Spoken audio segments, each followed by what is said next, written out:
আজিৰ সভাত আমাৰ মাজত উপস্থিত কাৰ্বি আলং স্বায়ত্তশাসিত পৰিষদৰ মুখ্য কাৰ্যবাহী সদস্য তুলিৰাম ৰংহাং ডাঙৰীয়া, অসম বিধানসভাৰ উপাধ্যক্ষ ডক্টৰ নোমল মমিন ডাঙৰীয়া, আমাৰ মাজত উপস্থিত অসম আৰক্ষীৰ সঞ্চালক প্ৰধান ভাস্কৰ জ্যোতি মহন্ত ডাঙৰীয়া, সন্মানীয় বিধায়ক বিদ্যা সিং ইংলেং ডাঙৰীয়া, দৰ সিং ৰংহাং ডাঙৰীয়া, ৰূপ সিং ৰংহাং ডাঙৰীয়াকে আদি কৰি মঞ্চত উপবিষ্ট কাৰ্বি আলং স্বায়ত্তশাসিত পৰিষদৰ স্পিকাৰ, ডেপুটি স্পিকাৰ আৰু EM সকল, আমাৰ ভাৰতীয় জনতা পাৰ্টিৰ জিলা সভাপতিকে আদি কৰি বিষয়ববীয়াসকল, উপস্থিত ৰাইজ, আইসকল আৰু আমাৰ যুৱক যুৱতী বন্ধু বান্ধৱীসকল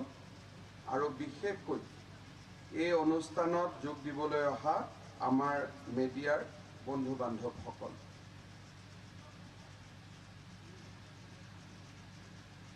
It is indeed a historic occasion for all of us. আমি সকলোৱে জানো যে আমাৰ ৰাজ্যখনত কম বেছি পৰিমাণে ড্ৰাগছৰ প্ৰচলন চলি আছিল, কিন্তু সাধাৰণ মানুহৰ এটা ধাৰণা আছিলে যে আমাৰ ইয়াত প্ৰচলনটো খুব কম আৰু ইমানখিনি আমি চিন্তা কৰিবলগীয়া নাই। ময়ো ভাবি আছিলোঁ যে হয় আমাৰ ইয়াতে যি ধৰণে আগত মই কথা বতৰা পাতিছিলোঁ, মানুহে আমাক কৈছিলে যে অসমেদি পাৰ হৈ যায় কিন্তু অসমত ইমান ড্ৰাগছৰ ব্যৱসায় নাই। So idea was that Assam is being used as a transit, but in Assam the consumption level is not that high. We all know from where drugs are originate. Amar neighboring kisu jagat drugsor utpadon hoy, drugsor procholon hoy, aru tar pora bharator mainland loike ei drugs export hoy. Particularly in last 2 years, Government of India is working tirelessly for curbing drugs menace and cut the supply road from the northeastern region. 2 years back, Indian Home Minister visited Assam and he discussed with all the DGPs that how we can curb the supply line. Thereafter, many actions was initiated and in different quantity, drugs are being seized from state of Nagaland, state of Manipur, also from state of Assam. But when I took over, moi jetia daitto loisilu, we analyzed that kiman drugs ami dhorisu. There are a lot of complaints. Mok bahut guardian e log kori koisile je drugsor karone ghor bilak bhangi goi ase. There are generally crimes are going up because as DGP has explained that it is a different kind of addict, and once gets addicted, it is very difficult to come out of it. There are many drugs addicts who had come out of this, and when you interact with them particularly, you will see the kind of adverse impact that drugs has created in our society. In recent times, there was a kidnap case, very, very interesting. One person was kidnapped from Guwahati. His name was Ajit Das. So when he was kidnapped, initially nobody from family has informed the police. Primary reason that when he was kidnapped, one police personnel was there who had gone to his residence to pick him up. So normally the family was under the impression that he has been taken away to police station because earlier he was arrested, interrogated for drugs related case and family must have aware that he is doing something which sometimes caught attention of the police. But after 6-7 days, when the person did not come back to the home, the family informed police. Investigation started.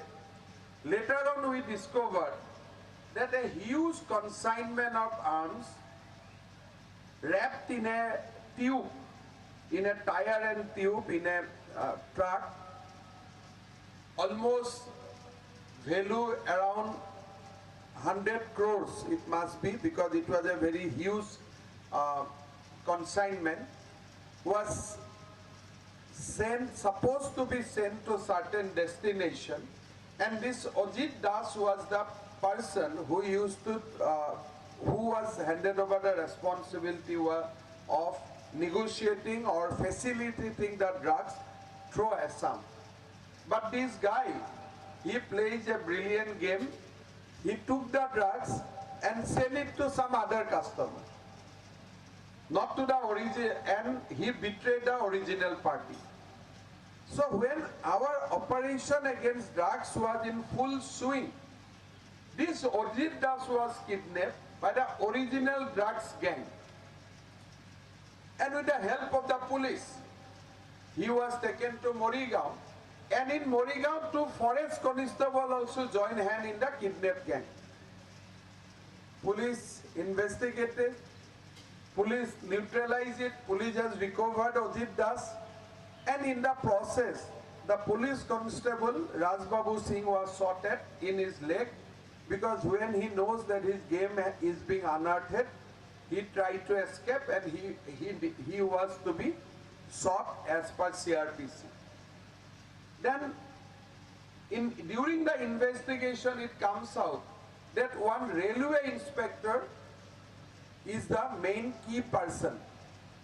Now we discussed with railway. Railway said that 3-4 years back he was discharged from the job because he was found involved in some arms dealing case. Now we realize that he is utilizing his uniform, but he is not in the railway. We realize later on that he is in Dimapur. In Dimapur, that Sikh gentleman, he cut his hair, he shaved himself completely, pura ekdam normal manu hoi gol, and he started living in a sweeper colony and riding on bicycle, completely disguised himself. Then Karbi Alam police located his whereabouts. He was arrested, and when he was brought in a police car to the Thana, because he is a railway inspector, he knows how to utilize arms. He tried to snatch away the service revolver and wanted to shoot our party, which has gone there to pick him up. So in the process, police has to return fire and police has to neutralize him.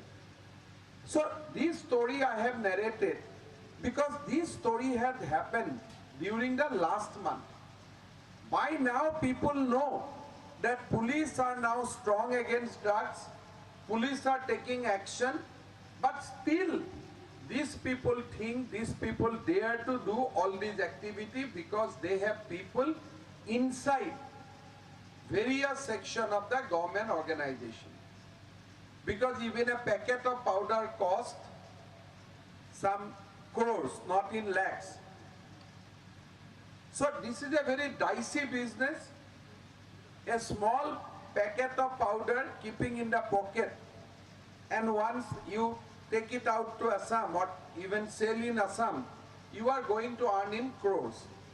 So you need to have a big intelligence network, and you need to cultivate source within themselves. Otherwise it is next to impossible. So we, Assam Police, we have seized various items in the last year also, prior to other years also. But I am sure that those were just 10% of what is coming to Assam. Last year we have entire year. If we seize 10 kg of heroin, that means actually it is 100 kg. Now 1 kg heroin costs 1.5 crore rupees. 10 kg heroin costs 15 crores rupees. And actually it is 10%. So business will be 150 crores. So I have calculated various siege articles of last 5 years. And I have calculated that the drugs which goes through Assam and which is offloaded in Assam will be not less than 3,000 to 4,000 crores. It is a very huge business. And it is destroying a generation. Because a middle class family cannot provide that kind of money.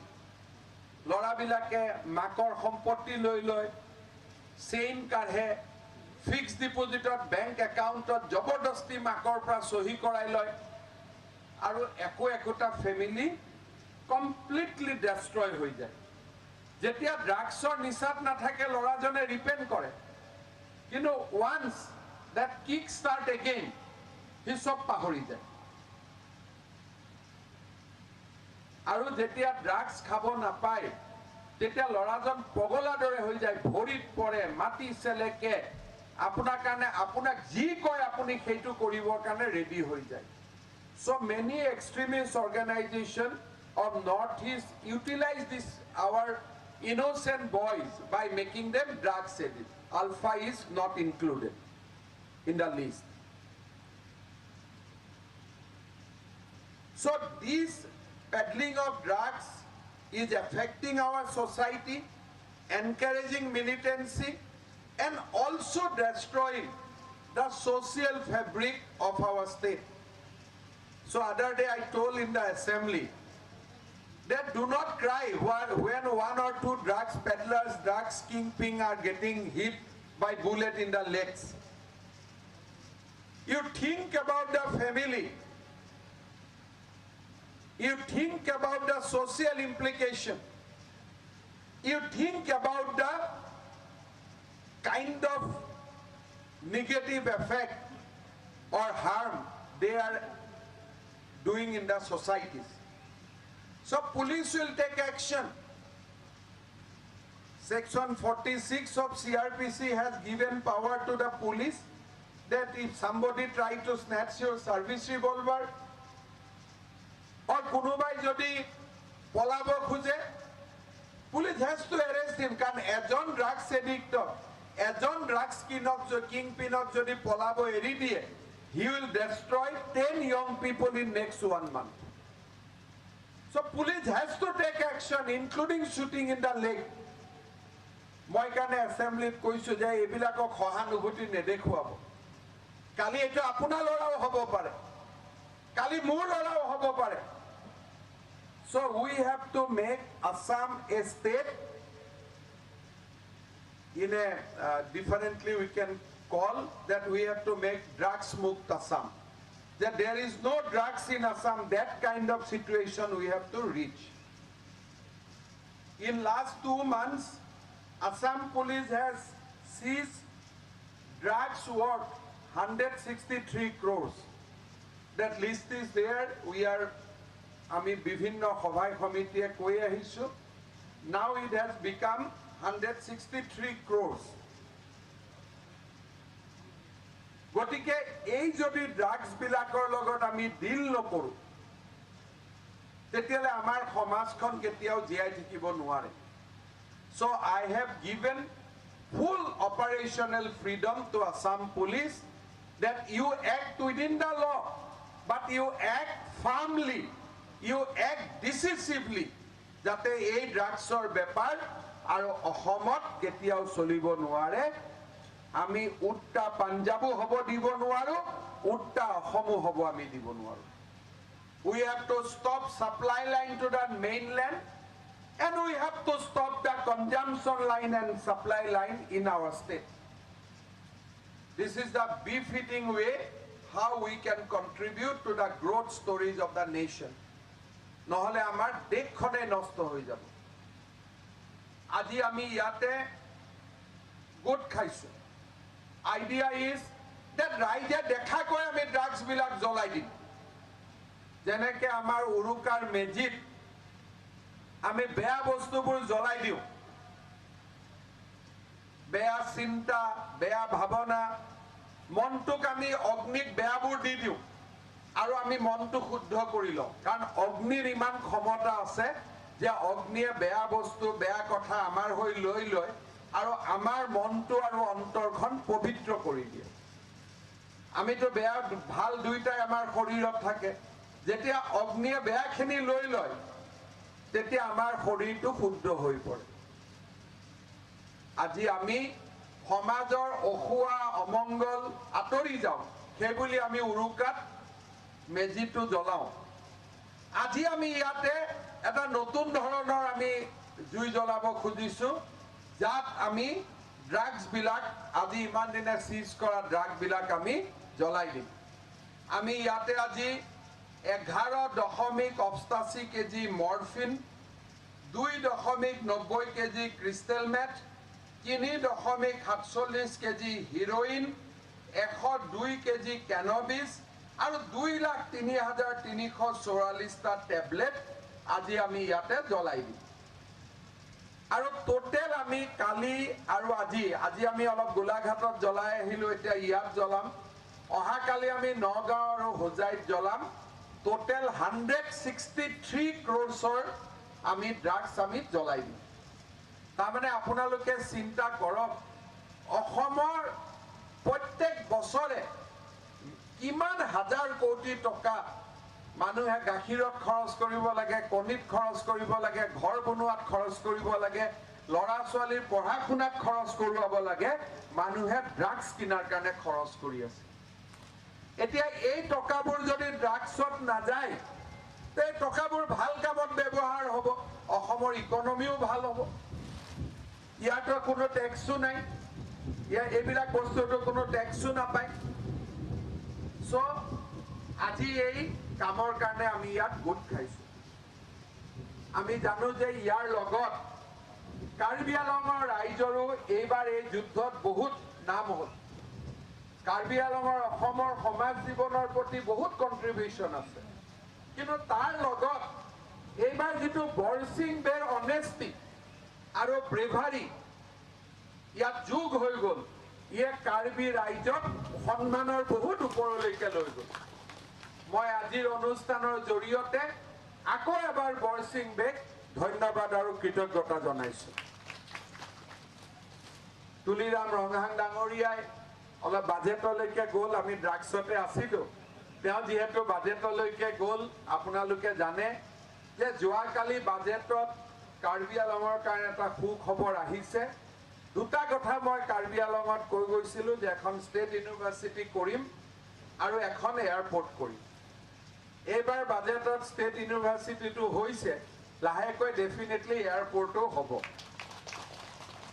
ইয়াৰ লগত আৰু এটা আমি ডাঙৰ কাম কৰিব খুজিছো যে কাৰ্বি আংলঙত আমি এটা কমাণ্ডো বেটেলিয়ন আমি কৰিব খুজিছো য'ত নেকি ফুললি ট্ৰেইনিং হ'ব এছপিজি এনএছজি লাইনত তাৰ কাৰণে আমি কাউন্সিলৰ পৰা 2 দিনতে মাটি ল'ম কালি আমাৰ ফাইনেন্স মিনিষ্টাৰে বাজেটত 10টা বেটেলিয়নৰ কাৰণে টকা দি দিছে so now will start working on that গতিকে কাৰ্বি আংলঙে পুলিচৰ বেটেলিয়নতো পালে ষ্টেট ইউনিভাৰ্চিটিও পালে বাকি থাকি গ'ল এয়াৰপোৰ্টো কেতিয়াবা পাই যাব আৰু মই বিশেষ নকওঁ সো আমি সকলোৱে গৈ অলপ ওচৰৰ পৰা আমি ড্ৰাগছখিনি জ্বলাই দিম আৰু যিসকলে ড্ৰাগছৰ বেহা বেপাৰ কৰে তেওঁলোকক মই কম যে য'ত ত'ত ডিবেট আনি একো লাভ নাই পুলিচে ড্ৰাগছৰ এগেইনষ্টত একশ্যন ল'বই আৰু একশ্যন ল'ব যাওঁতে উইদিন দ্য ল যিমান এক্সট্ৰিমত গৈ পুলিচে একশ্যন ল'ব পাৰে সিমান এক্সট্ৰিমত গৈ একশ্যন ল'ব there will be complete zero' tolerance শূন্য সহনশীলতা ইয়াত বেলেগ কথা একো নাই so thank you very much আপোনালোকক পুনৰ এবাৰ ধন্যবাদ জনাই